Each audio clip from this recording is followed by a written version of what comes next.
আর এটাই সেই বিখ্যাত রঘুরাঘাতের রটন্তী কালী মন্দির। এইখানে যা নিস্তব্ধ, যে পরিবেশে আমরা দাঁড়িয়ে আছি, ভাবুন তো একবার 400 বছর আগে কি ছিল এখানে, ভাবাই যায় না, অসম্ভব। আজকে আমরা আবার চলে আসলাম অট্টহাস্য সতীপীঠে। আসলে আমরা আসার কে, তার ইচ্ছাই আমাদের ইচ্ছা, তাই তো আজ আমরা এখানে। আসলে কি জানেন তো, আমরা খুব ভাগ্যবান, তাই তো মার ডাক পেলাম। তবে সে ডাক ভাষার না, সে ডাক হৃদয়।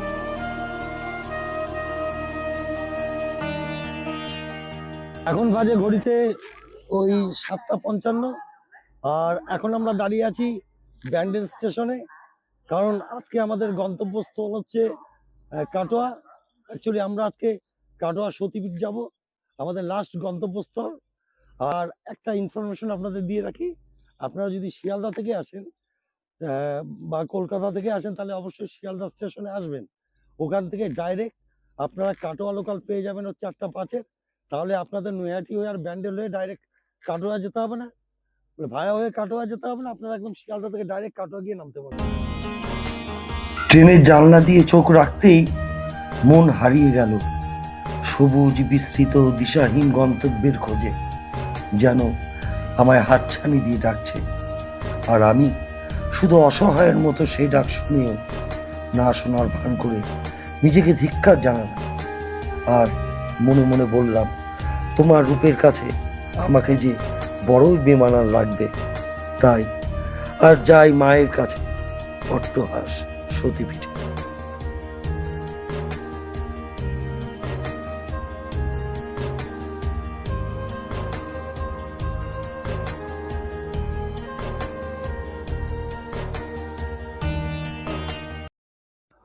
এখন ঘড়িতে 10:40, আর এই আমরা কাটোয়া স্টেশনে নামলাম।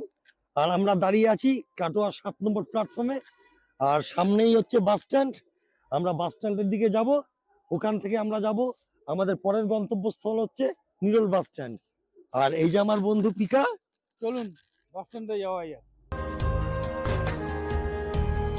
আমরা নিরোল বাস স্ট্যান্ড থেকে টোটোতে চেপে 4 কিলোমিটার পাড়ি দিয়ে সতীপীঠের উদ্দেশ্যে রওনা দিলাম। যেতে যেতে চোখে পড়ল সবুজ বেষ্টিত ছোট্ট এবং অপূর্ব গ্রামটির শোভা। কোথাও ছোট মাটির বাড়ি, আবার কখনো এক চিলটে পুকুরে হাঁসের দল। তবে আমরা 400-500 মিটার আগেই নেমে পড়লাম গদ্দানবাড়ি মাঠে।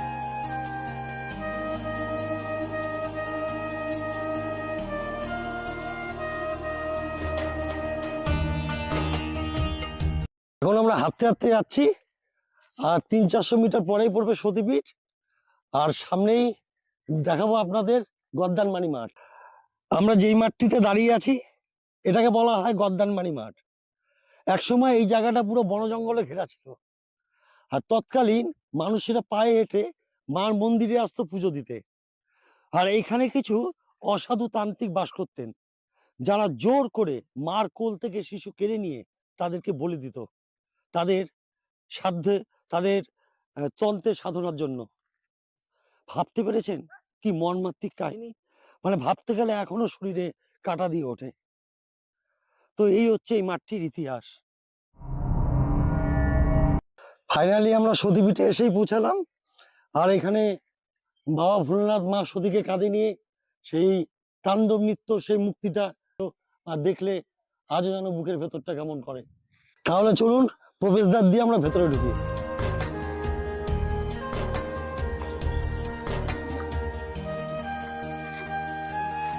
ভেতরে ঢুকতেই অবাক হয়ে গেলাম, অনুভব করলাম বাইরের থেকে ভেতরের পরিবেশ কত শান্ত ও স্নিগ্ধ।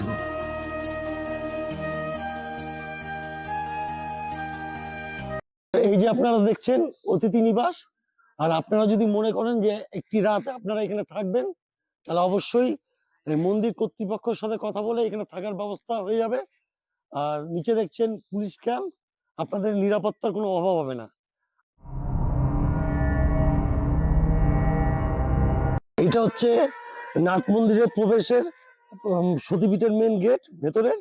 তো এখান থেকে সোজা আমরা যাব নাট মন্দিরে।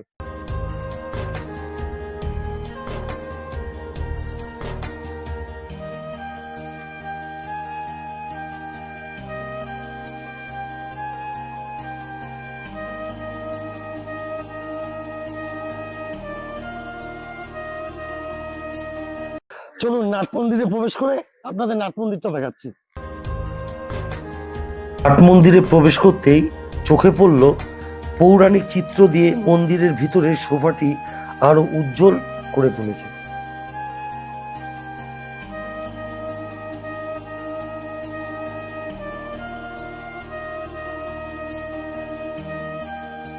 এটাই হচ্ছে মায়ের মেন মন্দির, আর এখানে মায়ের নিচে ছোট্ট পড়েছিল, আর এখানেই মা আছে কষ্টি পাথরে, মাকে এখানে পুজো করা হয়।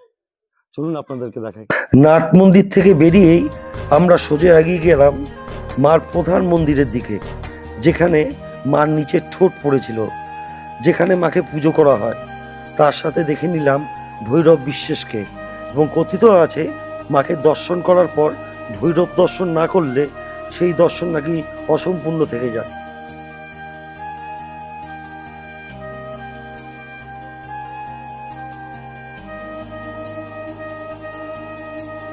মা মেন মন্দির থেকে বেরিয়েই সামনেই পড়বে এই জলকুণ্ডটা।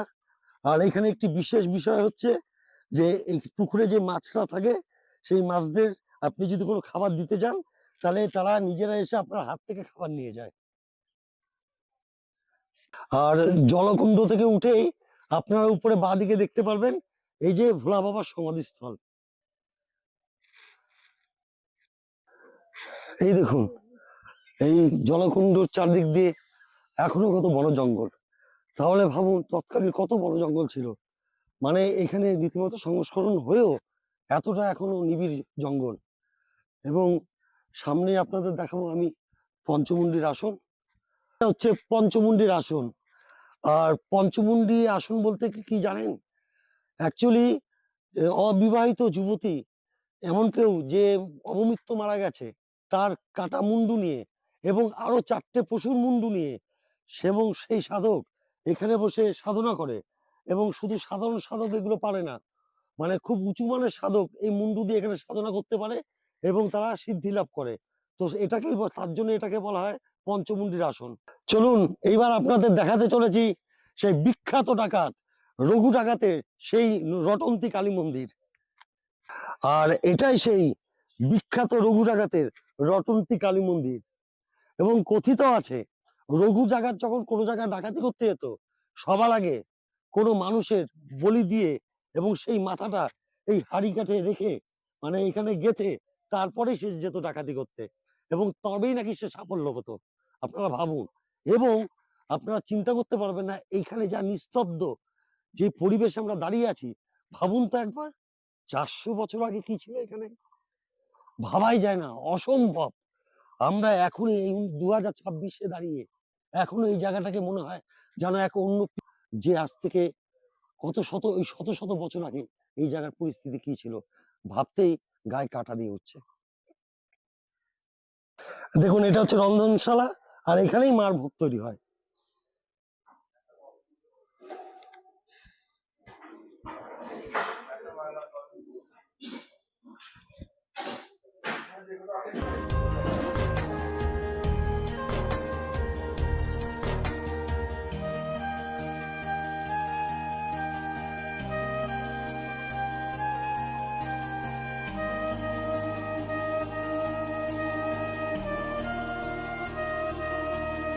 অষ্টআশিপীঠের প্রবেশদ্বারে ঠিক ডান দিকেই পড়বে এখানে কার পার্কিং, এবং এখানে আপনারা প্রত্যেকে এসে বিনা পয়সায় কার পার্কিং করতে পারবেন, এর জন্য কোনো মূল্য দিতে হবে না।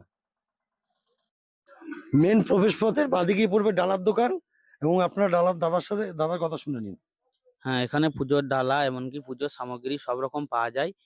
সকাল 7টা থেকে বৈকাল ওই 2টো পর্যন্ত আপনাদের এখানে দোকান খোলা থাকে। এতক্ষণ পর্যন্ত পুজো হয়। আর এখানে 51 টাকা ডালির মধ্যে আপনি যাবতীয় সব রকম পাবেন, যেমন পাবেন আলতা, সিঁদুর, মোমবাতি, ধূপকাঠি, কলা, মুন্ডা, বাসা, ফুল, বেলপাতা, যাবতীয় সব রকম। এর মধ্যে 51 টাকার ডালি, এর মধ্যে সবকিছুই আছে। মানে 51 টাকার মধ্যে আপনি সবকিছু ভক্তরা পেয়ে যাচ্ছেন, এবং আপনার দোকান খোলা থাকে সকাল থেকে সকাল 7টা থেকে ওই বৈকাল 2টো পর্যন্ত। 2টো অবধি খোলা থাকে। হ্যাঁ, 2টো। আচ্ছা দাদা, আপনার নামটা কি? আমার নাম সার্থক রায়, বাবাইটা ব্রাহ্মণ। আচ্ছা আচ্ছা, আপনি ব্রাহ্মণ, বাহ। হুম। আপনার নিবাস কি এখানে? হ্যাঁ, এখানেই। এখানে নিবাস, এখানে এখানে মানে আমার গ্রামে, এই সামনে গ্রাম আছে, আচ্ছা দক্ষিণ আচ্ছা। দিঘি।